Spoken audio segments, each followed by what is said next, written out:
How long has it been since I last had to talk about JK Rowling?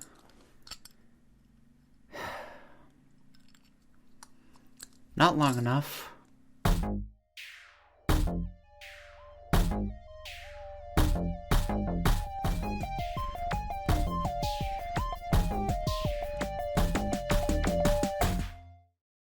So, despite my hopes and intentions, here we are again.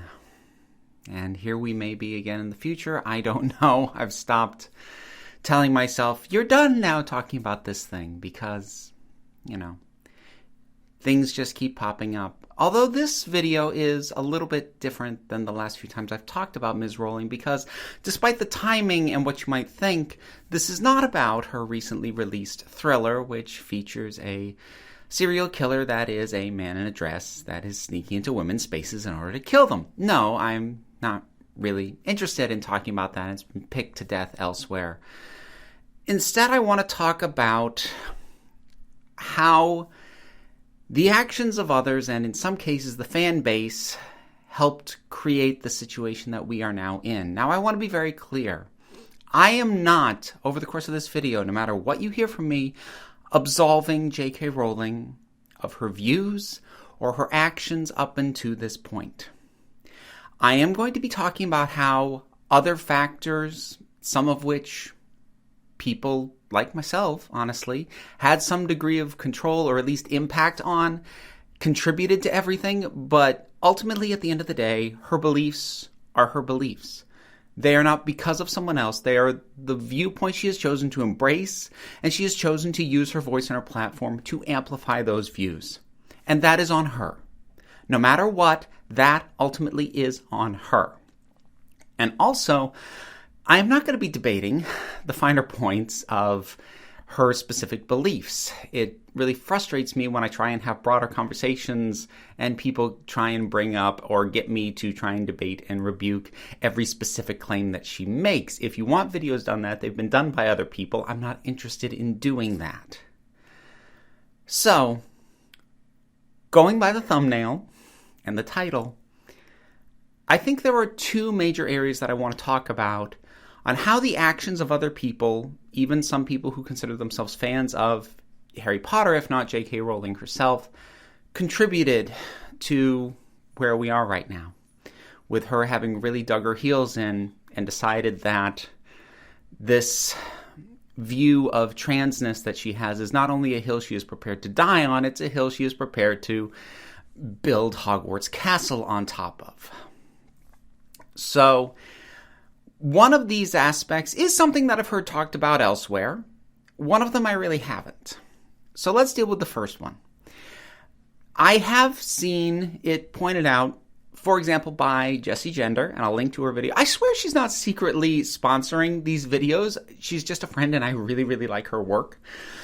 But in a video where she brought up J.K. Rowling, but she was mostly talking about William Shatner and his sort of objection to the use of the term cis, and talked about the response to that and how the response from people who were made uncomfortable by what he was saying has the potential to drive him and people like him further and deeper into the problematic end of transphobic beliefs.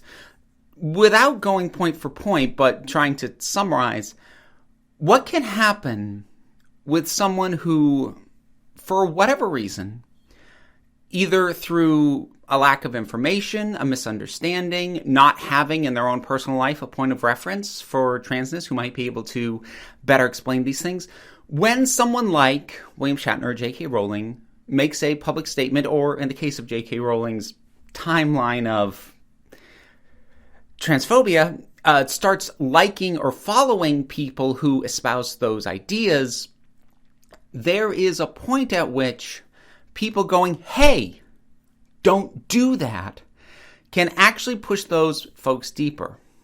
Now, this is not me saying that you should not point out when someone has done something that is an issue, but tone is important, as is dogpiling. Because you'll notice that the narrative that often comes up, and this came up again recently with Gina Carano, and everything that went on with her Twitter and her thing on pronouns. And again, I don't want to break down specifically what happened because the specifics of what happened aren't what I care about. I want to have the broader discussion. But she did this thing in her bio related to pronouns that was not taken particularly well. It was politely explained by some people, and she was attacked by others. And that can make someone, I mean, if you're attacked, you get defensive. That's just kind of what happens. And so when JK Rowling started liking tweets from transphobic creators or started following transphobic creators or influencers or voices, there were those who probably just tried to point out, hey, could you not? You're making us nervous. And there were others who immediately started tossing terms at her. Part of the problem here is honestly the way that we talk about transphobia, and actually most prejudices, because we have a tendency to talk about it as if it's something that you are. And I really wish, I don't know how to do this, I really wish we could shift the language in the conversation to talk about transphobia as something that you do, not something that you are. So like for a comparison, have you ever found yourself in a situation with someone who you kind of know but like aren't that close with, who's for whatever reason kind of being a bit of a jerk? And you ever say to them, hey, you're kind of being an asshole right now. And they turn around and go, did you just call me an asshole? You're like, no, I said you're behaving like one. That's kind of like where I feel we are with a lot of the transphobic conversation. Somebody like JK Rowling does something that is transphobic. Now, committing a transphobic act or making a transphobic statement need not automatically make that person themselves transphobic as some sort of intrinsic thing about themselves that will never change. But we still talk about it, or lots of people still talk about it as if that's the case. And I think that's a big part of the defensiveness. Like, think about, like anything, for myself, if something that I have said or done is pointed out like, hey, that's a little misogynistic or that's a little racist, part of me gets very defensive and clans up and goes, but I'm not misogynist. I'm not racist. And the thing is, they're talking about something that I did. They're not necessarily saying that is what I am. And I think if we could shift that conversation, we might go a long way towards not de-radicalizing the people who have already swallowed the Kool-Aid on this, but keeping people from getting pushed further down that road. Because when we talk about it like it's, well, that means you are transphobic, then it's like we're throwing up our hands and go, you're already a lost cause. Well, what incentive do they have to improve then? But if it's treated as something that you did this thing and it reflects it back on you in this way, is that what you really want to have happen? Maybe we could pull some people back. But there is that dogpiling that happens. And this, again, this is not me saying that we should not point out or push back on transphobic actions or statements. We should. But the way in which we do matters. And obviously, the kind of dogpiling and accusation and finger waving that I'm talking about was not done by the majority of people. But it was done by enough of them that it makes the people being addressed, people like JK Rowling, feel that the entire community is coming at them, which just reinforces the belief that trans people dislike women and are dangerous to them, which was where she was leaning and now has gone all in on. So that's the first thing. There's the way that we talk about and talk to people who have exhibited transphobic actions or statements. That's part of the problem. And as I said, I've heard that talked about. I mentioned Jesse Gender's video. I will link right there. But there's another element to this. Over decades, the fandom prepped her to ignore criticism.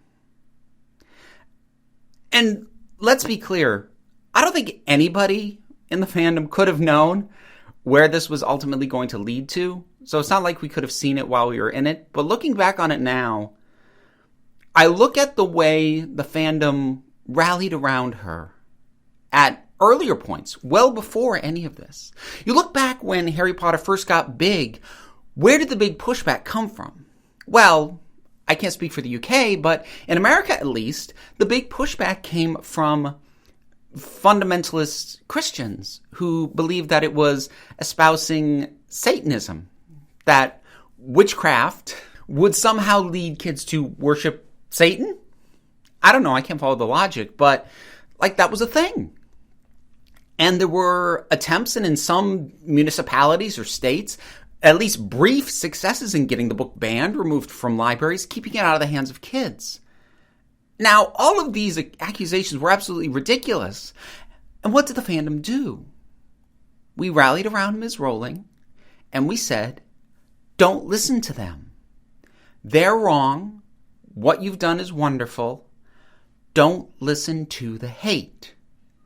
And I'm not saying that we were wrong for doing that, but that starts a pattern that comes up again later, because around, say, let's go with Goblet of Fires, where it really started becoming more evident some of the inherently troublesome aspects and implications of the world that she's created.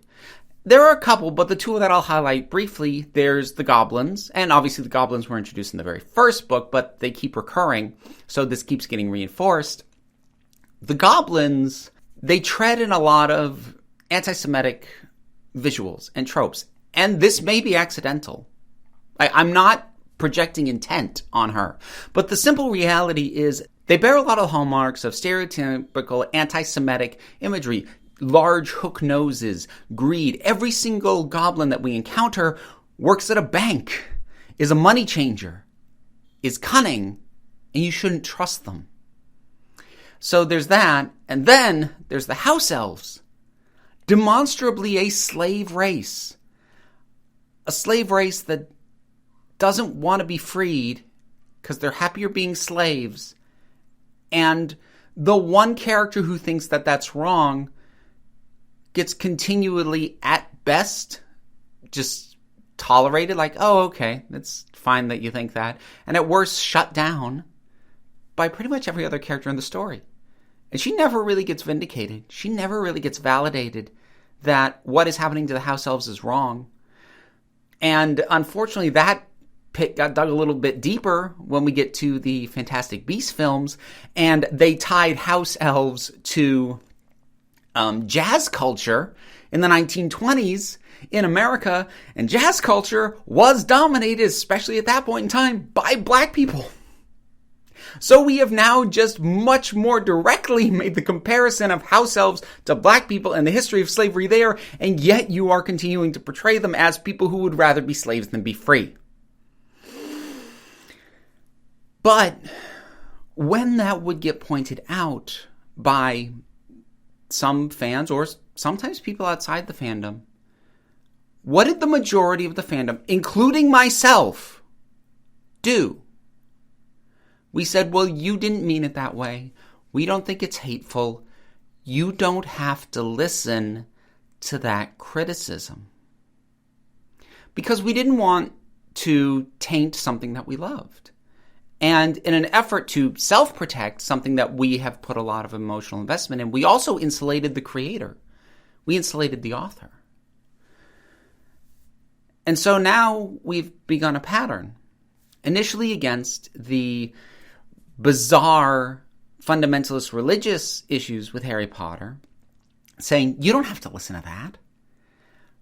But then criticism started coming from within the fandom.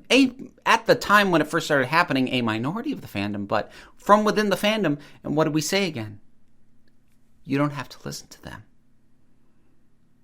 And so when she eventually published her essay laying out all of her beliefs and everything that she thinks trans people are, that trans women are men in dresses attempting to invade female spaces and are dangerous, and that trans men are confused lesbians who have somehow been brainwashed. Is it all that surprising that her reaction to pushback, even from within the fandom, even from a fairly significant portion of the fandom is to go, well, I don't have to listen to you. I don't have to listen to the hate. Because that's what we've trained her to do. Through our coddling of her, through our handling of her with kid gloves, through our reassuring of her, she doesn't think she has to listen. No matter where the criticism's coming from. And then that, coupled with what I mentioned earlier, where some of the criticism was not pleasantly directed, and was done as personal attacks, and was done in ways that could be construed as threatening. You add those two together, is it really all that surprising that she has just gone deeper and deeper and deeper into these beliefs? Again, I want to emphasize the fandom, and I count myself, mea culpa. We contributed to where she landed. We bear some responsibility to this, but at the end, these are her beliefs that she has chosen to believe. This does not mean that she gets to just go, well, it's not my fault. You people drove me to this. No. We did, however, clear a path for her to walk. She still chose to walk it. But the fandom has some culpability in this. And I think it's important and healthy to recognize that. Because it's part of my frustration, in addition to my general feelings about the fact that you can't separate the artist from the art, see my earlier video. But in addition to that, I think that it's really unhealthy when I see things like people saying, oh, well, she didn't write these books, claiming that they either have no author or, even in this sort of meme way, mentioning like, oh, well, these other people wrote. Like, no. She wrote it, and we built it up. And the way in which we built it up and built her up laid some of the foundation for where we now find ourselves. And we don't get to divorce ourselves from that any more than she gets to divorce herself from what she has been saying and doing. These are things we should understand and grapple with and process. Ultimately, I kind of want to come back to one of my initial points, the idea of describing transphobia as something that you do instead of something that you are. Because every now and then I get the question, or the defense, where someone either asks, do you think she's deeply transphobic in her heart? Or somebody arguing that they don't believe that she is. And ultimately, it doesn't matter very much to me whether or not she deeply holds these beliefs in her heart, or whether or not I think she does.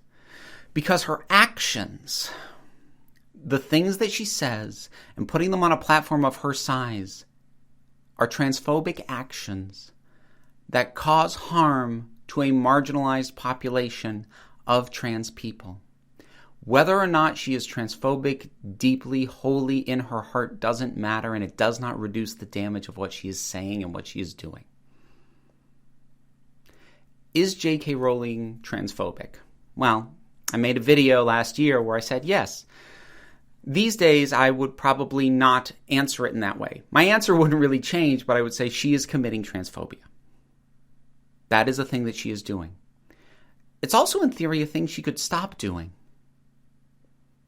And while I don't have a realistic hope that she will, I take some comfort in the knowledge that addressing it in this way, talking about it as an action instead of as a thing that you are, maybe people will understand that, well, I can change what I do. And maybe more people will. Maybe not. Who knows? Thank you very much for listening.